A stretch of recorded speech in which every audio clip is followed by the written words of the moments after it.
Hello guys, this is Ankur Kaushik and you are welcome on our channel UPSC accessible. आज हम पढ़ने वाले हैं प्रिसिपिटेशन के बारे में। Class 11th NCERT geography, chapter भी 11 ही है, वाटर इन द एटमॉस्फेयर। ठीक है, तो प्रिसिपिटेशन के बारे में आज हम पढ़ने वाले हैं। प्रिसिपिटेशन क्या होती है मैंने आपको पहले बता चुका हूँ। हमारी अर्थ पे जो भी वाटर है वो एटमॉस्फेयर में घूमता रहता है, ठीक है, थ्रू वाटर साइकिल। क्या है, मान लीजिए ये अर्थ है, यहाँ पे पानी है, ये वाटर एटमॉस्फेयर में जाएगा थ्रू इवापोरेशन। इवापोरेशन होगा तो ये पानी जो होगा ये हमारे एटमॉस्फेयर में पहुंच जाएगा। कैसे? वाटर वेपर में कन्वर्ट होकर के। इवापोरेशन के थ्रू वाटर वेपर में कन्वर्ट होगा, फॉर्म चेंज हो जाएगी, इसकी गैसीय फॉर्म में आ जाएगा। अब ये एटमॉस्फेयर में पहुंच गया। एटमॉस्फेयर में पहुंचने के बाद यहाँ पे कंडेंसेशन होगा। फिर एटमॉस्फेयर में पहुंचने के बाद कुछ कंडीशंस होती है कंडेंसेशन की, मैं पहले आपको बता चुका हूँ। कंडेंसेशन भी ऐसे ही नहीं होता है, कंडेंसेशन भी कई तरीके का होता है। फोग होती है, मिस्ट होती है, ड्यू होती है, क्लाउड्स होते हैं, है ना, ये सब चीजें होती हैं, बता चुका हूं पहले। तो फिर कंडेंसेशन होगा। कंडेंसेशन में क्या हुआ, फिर दोबारा फॉर्म चेंज हो गई। ये पानी वाटर वेपर से वाटर में कन्वर्ट हो चुका है मॉइस्चर, लेकिन अभी भी इट्स इन द एटमॉस्फेयर। ये अर्थ पे वापस नहीं आया है। अर्थ पे जब वो वापस आएगा थ्रू क्लाउड्स, उस प्रोसेस को हम प्रिसिपिटेशन बोलते हैं। प्रिसिपिटेशन का मतलब होता है falling of water from the sky to the earth. Sky से अर्थ पे पानी आना इन एनी फॉर्म।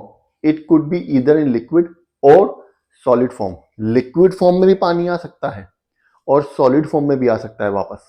अगर सॉलिड फॉर्म में आएगा तो उसको हम आइस बोलेंगे, स्नो बोलेंगे, हिल्स बोलेंगे, ठीक है। और अगर लिक्विड फॉर्म में आएगा तो उसको हम रेनफॉल बोलेंगे। अभी हम आगे पढ़ने वाले हैं, ठीक है। यहां तक समझ आ गया प्रेसिपिटेशन का मोटा मोटा क्या कह रही है NCERT. The process of continuous condensation in free air helps the condensed particles grow in size.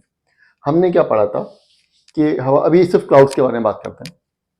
हवा ऊपर जाती है, क्लाउड्स बनते हैं, हाइग्रोस्कोपिक न्यूक्लियर के अराउंड कंडेंसेशन होता है, क्लाउड्स बन जाते हैं। लेकिन वो क्लाउड्स तो ऊपर है, वो नीचे तो नहीं आ रहे। नीचे कैसे आएंगे? क्लाउड्स बन गए, ठीक है, बारिश कैसे होगी? अब क्या होता है, वो कंडेंसेशन हो रहा है। जैसी पानी ऊपर, मॉइस्चर ऊपर गया, वार्म एयर मॉइस्चर को ऊपर लेकर गई, ठंडी, ऊपर क्लाउड्स बन गए। लेकिन ये प्रोसेस कॉन्टिन्यूसली चलता रहता है। नीचे से मॉइस्चर जो ऊपर जाती रहती है, ऊपर जब जाएगी कंडेंसेशन भी बहुत ज्यादा होगा, और जितने ज्यादा हाइग्रोस्कोपिक न्यूक्लियर इतने ज्यादा कंडेंसेशन, ठीक है। धीरे धीरे जब ये प्रोसेस रिपीट होता रहता है तो वो हाइग्रोस्कोपिक न्यूक्लियर के अराउंड जो कंडेंसेशन है वो और बढ़ने लगता है। तो उन वाटर ड्रॉपलेट्स का साइज बढ़ने लगता है, इतना बढ़ जाता है कि वो फिर एक जो वाटर ड्रॉपलेट जितना हो जाता है, जिसको कि रेन अब होल्ड नहीं कर सकती है। क्या कह रहा है आगे, the condense particles grow in size. जो कंडेंस पार्टिकल धीरे धीरे ग्रो कर जाते हैं साइज में। When the resistance of air fails to hold them. और अब क्या एयर उनको होल्ड नहीं कर सकती। एयर पहले तो जब तक वो हल्के थे उतना हल्का जितना संभाल सकती है तो एयर उसको होल्ड कर रही थी। अब वो भारी हो गए, वो ड्रॉपलेट पूरी बन चुकी है। द फोर्स ऑफ ग्रेविटी, और फोर्स ऑफ ग्रेविटी तो उसको खींच ही रही है। They fall on earth surface, तो क्या होगा, फिर वो अर्थ पे ही आएगा, ग्रेविटी अपना काम करेगी, है ना। So the condensation of water vapour, so after the condensation of water vapour, तो जब कंडेंसेशन हो गया वाटर वेपर का, उसके बाद the release of moisture is known as precipitation. Condensation तो हो गया, बादल बन गया, फॉग भी बन सकती है, मिस्ट भी बन सकती है। बादल वाले केस में कंडेंसेशन हो गया, अब भी कंडेंसेशन इतना ज्यादा बढ़ गया है कि रेन ड्रॉप फॉर्म हो चुकी है जिसको कि एयर होल्ड नहीं कर सकती। तो वापस जब ये पानी अर्थ पे फॉल करेगा, इसको हम प्रिसिपिटेशन बोलते हैं।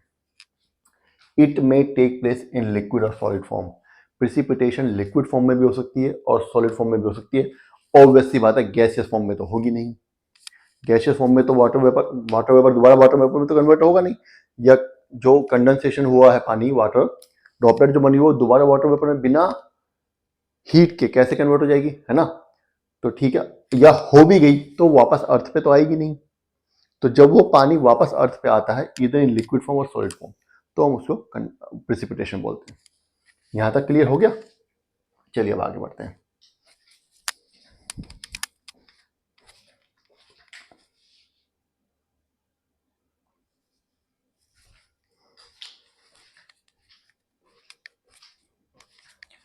आगे हम पढ़ रहे हैं, ये बता रहा है मैं स्नोफॉल और रेनफॉल के बारे में। स्नोफॉल और रेनफॉल में क्या डिफरेंस होता है। देखो प्रेसिपिटेशन और falling of water in the form of liquid, in liquid form on the earth surface is called rainfall. अगर लिक्विड फॉर्म में पानी अर्थ से नीचे, अर्थ पे नीचे आ रहा है तो वो रेनफॉल कहलाएगा। लेकिन कभी कभी क्या होता है, जनरली प्रेसिपिटेशन रेनफॉल के फॉर्म में होती है लिक्विड फॉर्म में, लेकिन कभी कभी ये होता है कि जो ऊपर जो कंडेंसेशन हुआ है वो 0 डिग्री से कम पे हुआ है, तो क्या होगा वहां पे वाटर ड्रॉपलेट्स बनने के बजाय आइस क्रिस्टल्स बन जाते हैं, और वो आइस क्रिस्टल्स होते हैं हेक्सागोनल फॉर्म में। ठीक है, हेक्सागोनल फॉर्म में होते हैं वो आइस क्रिस्टल्स। शायद आपने देखा होगा जो हम व्हाट्सएप वगैरह पे इमोजीज यूज करते हैं, उसमें जो स्नो का जो साइन होता है वो भी हेक्सागोनल ऐसा कुछ होता है। वो इसीलिए होता है क्योंकि आइस क्रिस्टल जो होते हैं वो हेक्सागोनल ही होते हैं। ठीक है, तो वो आइस क्रिस्टल्स जब मिल जाते हैं, कंबाइन करते हैं, तो एक स्नोफ्लेक बनते हैं, और वो स्नोफ्लेक जब नीचे गिरता है अर्थ पे तो वो स्नोफॉल होता है। ये बहुत हल्के हल्के होते हैं, आपने देखा भी होगा। ठीक है, क्या कह रहा है, the precipitation in the form of water is called rainfall, ये तुम्हें पता ही है। But when the temperature is lower than 0 degree, कभी कभी ऊंचाई इतनी बढ़ जाती है या ऊंचाई पे, कम ऊंचाई पे टेम्परेचर इतना कम हो जाता है, 0 डिग्री से कम पहुंच जाता है, the precipitation takes place in the form of fine flakes of snow called snowfall. तो प्रेसिपिटेशन जो फॉर्म करती है वो कैसे कैसे बनेगी, कैसे टेक प्लेस करेगी, इन the form of snowflakes. Hexagonal ice crystals होते हैं, वो सब जुड़कर एक स्नोफ्लेक बनाते हैं। ठीक है, उसको हम स्नोफॉल बोलते हैं जब वो स्नोफ्लेक्स नीचे आएंगे। ज्यादातर हिल स्टेशन वगैरह पे हम लोग बर्फ देखने जाते हैं, वो यही स्नोफॉल होती है। ठीक है, इसको हेल से, ओले से कंपेयर मत, कंफ्यूज मत करना, हेल अभी आगे आने वाला है। Moisture is release in the form of hexagonal crystals. Snowfall के केस में जो मॉइस्चर है वो रिलीज की जाती है किस फॉर्म में, इन the form of hexagonal crystals. याद रखना है आपको, स्नोफॉल के केस में मॉइस्चर जो है वो हेक्सागोनल क्रिस्टल्स की फॉर्म में रिलीज की जाती है, not in the form of liquid, not in the form of water droplets. ठीक है, दीज क्रिस्टल्स फॉर्म स्नोफ्लेक्स, और ये क्रिस्टल जो होते हैं स्नोफ्लेक्स बनाते हैं, बता ही दिया मैंने। ठीक है, यहां तक समझ आ गया।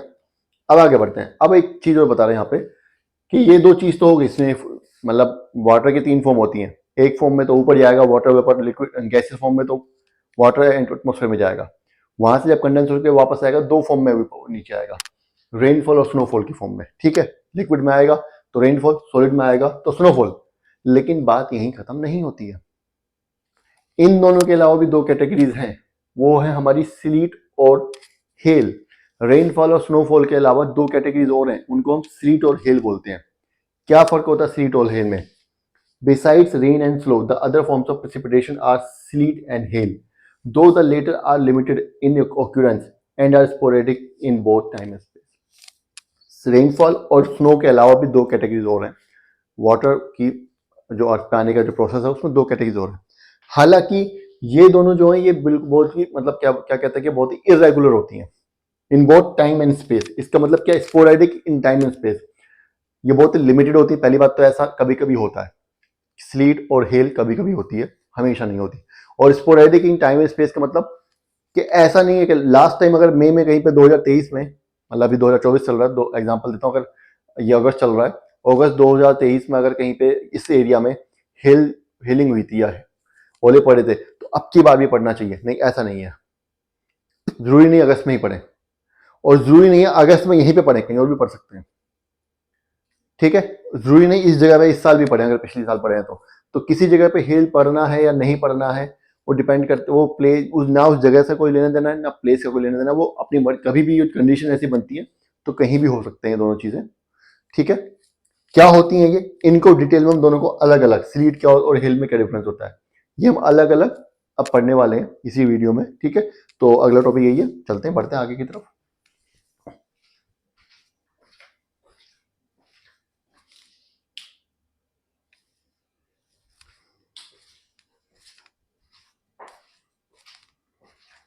चलिए अब हम आ जाते हैं स्लीट पे। स्लीट क्या होता है, देखो क्या होता है, कभी कभी ऊपर से तो बारिश हुई है, पानी गिरा नीचे, रेन ड्रॉप जो नीचे की तरफ आ रही है, लेकिन नीचे ग्राउंड सरफेस पे पहुंचते पहुंचते ग्राउंड सरफेस के पास इतनी ज्यादा ठंड हो जाती है कि वो ग्राउंड पे पहुंचने से पहले वो जो रेन ड्रॉप है वो फ्रीज हो जाती है। जब वो फ्रीज हो जाएगी तो वो आइस में कन्वर्ट हो जाएगी, उसको हम स्लीट बोलते हैं। इसकी एक खास बात होती है, इसका साइज रेन ड्रॉप जितना ही होता है। क्यों? Because it's nothing but a frozen rain drop. Slit जो है वो एक फ्रोजन रेन ड्रॉप ही है, और ये ज़्यादातर ऐसे एरिया में पाया जाता है जहाँ पे बहुत ठंड पड़ती है, जहाँ पे क्या होता है सरफेस का टेम्परेचर जो है वो बहुत कम होता है। ऊपर से मानिए बारिश हो रही है, रेन ड्रॉप नीचे आई, यहाँ पे आने के बाद यहाँ पे ठंड इतनी ज़्यादा है कि ये रेन ड्रॉप जो है ये फ्रीज हो गई हैं, आइस में कन्वर्ट हो गई हैं। लेकिन इनका साइज तो उतना ही रहेगा ना पानी जितना, है ना। इसको हम स्लीट बोलते हैं। स्लीट बनने के दो तरीके होते हैं। पहला तो मैंने आपको बता दिया कि ऊपर से बारिश आई, नीचे आकर के फ्रीज हो गई। दूसरा क्या है, ऊपर से स्नोफ्लेक्स चले, ऊपर से बर्फ गिरी, बीच में एक वार्मर रीजन है जहां का टेम्परेचर ज्यादा है, तो ये जो फ्लेक्स है फिर दोबारा पानी में कन्वर्ट हो गई, अब ये रेन ड्रॉप्स बन चुकी हैं, रेन ड्रॉप्स की फॉर्म में आ गई। फिर दोबारा जब ये नीचे आई जहां पे कि सरफेस का टेम्परेचर बहुत कम है, ठीक है, तो फिर दोबारा से ये किस में कन्वर्ट हो जाएंगी, ये फ्रोजन रेन ड्रॉप्स में कन्वर्ट हो जाएंगी। ये रेन ड्रॉप्स जो है वो फिर से फ्रीज हो जाएंगी। समझ गए, ये भी स्लीट बनने का एक तरीका है। दो तरीके मैंने बता दिया। एनसीईआरटी इसको कैसे बोल रही है ये भी देख लेते हैं। Sleet is frozen rain drops और refrozen melting slow water, melted slow water. या तो फ्रोजन रेन ड्रॉप होती है या रीफ्रोजन मेल्टेड स्नो वाटर होती है। समझा दिए दोनों तरीके मैंने। आगे क्या कह रहा है, when a layer of air with the temperature above the freezing point overlies sub freezing layer. Freezing point, अब ये वाला जो रीजन है अबव फ्रीजिंग पॉइंट है और ये सब फ्रीजिंग पॉइंट पे है। Near the ground the precipitant takes पे in the form of sleet. समझा चुका हूँ कि यहाँ पे सब फ्रीजिंग, यहाँ पे क्या है फ्रीजिंग पॉइंट से ऊपर वाला अबव फ्रीजिंग पॉइंट का टेम्परेचर है। यहाँ पे रेन जो स्नो है वो मेल्ट हो चुकी है, नीचे जो टेम्परेचर है वो सब फ्रीजिंग है, मतलब फ्रीजन जीरो के आसपास है। तो फिर दोबारा यहाँ पे रेन ड्रॉप जो है वो आइस में कन्वर्ट हो जाएंगे and precipitation takes place in the form of sleet. ठीक है, समझ आ गया। यहाँ पे थोड़ा सा मैकेनिज्म बता रहा है ये। Rain drops which leave the warmer air encounter the cold air. Warmer air से रेन ड्रॉप्स कोल्डर एयर में आ गई, रिफ्रोजन हो गई हैं, फ्रीज हो गई हैं।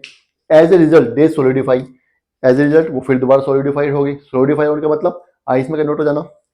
And reach the ground as small pellets of ice not bigger than rain drops from which they are form. मैंने आपको पहले बता दिया कि वो छोटे छोटे बर्फ के टुकड़ों के रूप में फॉर्म में नीचे गिरती हैं, जो कि रेन ड्रॉप से ज्यादा बड़े नहीं होते, क्योंकि वो बनी तो रेन ड्रॉप से ही है ना, इसीलिए वो उनका जो साइज और शेप होते हैं वो रेन ड्रॉप जैसी ही होती है। यही डिफरेंस है स्नो और स्लीट में। अब स्लीट और हिल में आ जाते हैं। पहले अब हिल के बारे में जरा डिटेल में पढ़ते हैं। जब डिटेल पढ़ेंगे हिल के बारे में तो मैं आपको बता दूंगा हिल और स्लीट में क्या डिफरेंस होता है। ठीक है, चलो आगे बढ़ते हैं।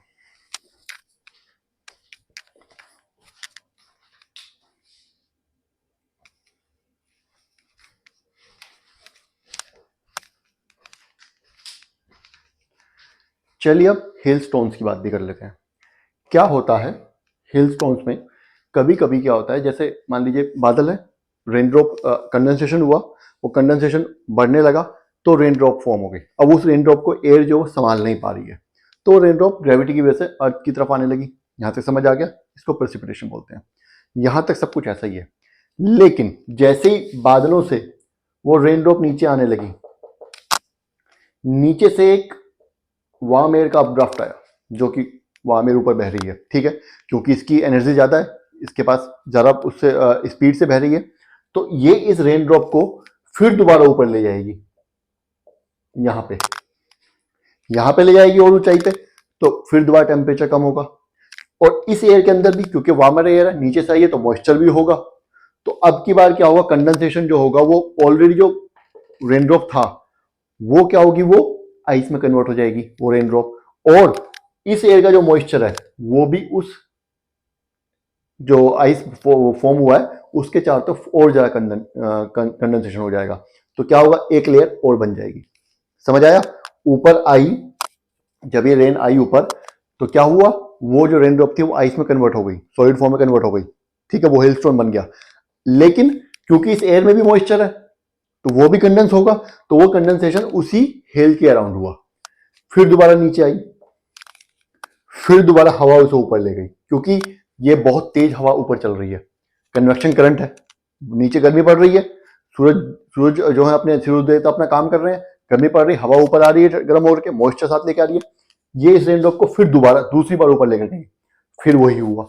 अब की बार फिर दोबारा वो हिल जो था वो और बड़ा हो गया, एक लेयर और बन गई। ऐसा बार बार होता रहता है। कब तक? अगेन, जब तक ये हवा उसको संभाल पाती है तब तक ऐसा होता रहता है, जब तक ये हवा उसको संभाल पाती है। समझ गए? अब जब उस हवा की वो कैपेसिटी खत्म हो जाएगी उसको संभालने की, तो वो क्या होगा, वो फिर नीचे आने लगेगा। उसको हम बोलते हैं हेलस्टोन। नीचे आके अगर वो सॉलिड फॉर्म में अर्थ तक पहुंच पाया तो उसको हम ओला बोलते हैं हिंदी में, या हेलस्टोन बोलते हैं। कई बार वो रास्ते पिघल भी जाता है। ठीक है, देखो यहां पे स्लीट और हेलस्टोन में डिफरेंस है। क्या? स्लीट में जो जो रेन ड्रॉप जो आइस में कन्वर्ट हो रही थी वो नियर द ग्राउंड हो रही थी। क्यों? क्योंकि ग्राउंड के पास जो है सरफेस पे टेम्परेचर कम था, इसलिए वो नीचे आकर के आइस में कन्वर्ट हो रही थी सॉलिड फॉर्म में। यहाँ पे ऐसा नहीं हो रहा है, यहाँ पे ऊपर ही ये कन्वर्ट हो जा रही है सॉलिड फॉर्म में रेन ड्रॉप, और बार बार हो रही है। इसीलिए इसका साइज भी रेन ड्रॉप से बड़ा होता है, जबकि स्लीट का साइज जो था वो रेन ड्रॉप के जितना ही था, क्योंकि इस पर लेयर्स इकट्ठी हो जा रही हैं, बार बार कंडेंसेशन हो रहा है इसके ऊपर, तो क्या हो रहा है, इसका साइज भी बढ़ता जा रहा है। जितनी ज्यादा कंडेंसेशन होगा उतना ज्यादा इसका साइज बढ़ता चला जाएगा। ठीक है, जितनी ज्यादा लेयर्स होंगी। क्या कह रहा है? Sometimes the drop of rain after being released by the clouds become solidified. क्या होता है, जो रेन है वो क्लाउड से तो रिलीज हो गई है, लेकिन उसके बाद भी वो सॉलिडिफाई हो जाती है into small rounded solid pieces of ice and which reach the surface of earth called hailstones. वही बात है कि वो क्या होता है, सॉलिडिफाई हो जाती है राउंडेड आइस में, और क्या होती है, वो अर्थ तक पहुंच जाती है उसी फॉर्म में, सॉलिड फॉर्म में, जिसको कि हम हेलस्टोन बोलते हैं। क्या कर रहा है? They are form by rain water passing through colder layers. Obviously बात है, कोल्डर लेयर कहाँ होगी? ऊपर ही होगी, नीचे तो होने से रही। अब एक चीज और बताने वाला हूं मैं। क्या? हमने जो पढ़ा कि स्लीट में जो रेनड्रॉप फ्लोज होगी वो ग्राउंड के पास होती, ग्राउंड सरफेस के पास होगी, इसमें ऊपर ही हो जाती है। दोनों में रेनड्रॉप कोल्ड लेयर में पहुंचने के बाद फ्रीज हो रही है ना? ये तो समझ आ रहा है। लेकिन यहाँ पे फ्रीज क्यों हो रही है? क्योंकि इसको हवा और ज्यादा ऊपर ले जा रही है, वहां पे टेम्परेचर कम हो रहा है तो वहां पे फ्रीज हो जा रही है। यहाँ पे क्या हो रहा है? यहाँ पे ऑलरेडी सरफेस पे बहुत ज्यादा टेम्परेचर कम है, मतलब स्लीट जो वो कोल्ड रीजन्स में होती है ज्यादातर। स्लीट जो होगी जहां भी मिलेगी वो कोल्डर रीजन्स में होगी, जहां पे अर्थ पे सरफेस पे टेम्परेचर हमेशा कम रहेगा, उसी रीजन में उसी टाइम पे होगी। जबकि हेलिंग जो होगी, हेलस्टोन जो फॉर्म होते हैं वो कहाँ फॉर्म होते हैं? वार्मर रीजन्स में, जहां पे धूप बहुत ज्यादा पड़ रही है। तभी तो नीचे से वार्म करंट इसको ऊपर लेके गया। अगर नीचे धूप ही नहीं होगी, नीचे हीट नहीं होगी, तो वार्म करंट कैसे जनरेट होगा? ये बात ध्यान रखना। स्लीट कोल्ड रीजन्स में होती है, फॉर्म होती है, और हेलस्टोन जो फॉर्म होते हैं वो वार्मर रीजन्स में फॉर्म होते हैं। समझ आ गया? आगे का पढ़ रहे हैं। क्या बोल रहे हैं यहाँ पे? दे पास थ्रू कोल्डर लेयर, और यहाँ पे कोल्डर लेयर ऊपर है, वहां पे कोल्डर लेयर ग्राउंड सरफेस के पास थी स्लीट में। समझ आ गया? आगे बढ़ते हैं। Hailstones have several concentric layers of ice one over the other. उनके ऊपर कंसेंट्रिक लेयर्स होती हैं आइस की, एक के ऊपर एक चढ़ी होती हैं जो लेयर्स। ठीक है, इसलिए उसका साइज बढ़ता जाता है। जितनी ज्यादा लेयर्स बनती जाएंगी, जितने टाइम तक वो हवा में रहेगा, हवा उसको ऊपर नीचे करती रहेगी लिफ्ट की तरह, उतना ही उसका साइज बढ़ता रहेगा। ये मैं आपको बता चुका हूँ। ठीक है, यहाँ तक समझ आ गया? ये टॉपिक हमारा खत्म हो गया। अब हम पढ़ेंगे अगले टॉपिक में टाइप्स ऑफ प्रिसिपिटेशन के बारे में। ठीक है, ये वीडियो आपने देखनी है। अगर कुछ समझ नहीं आया तो आप कमेंट कर दीजिएगा, मैं दोबारा समझा दूंगा। वीडियो अगर पसंद आई है तो लाइक करना है और चैनल को सब्सक्राइब जरूर करना है। Thank you.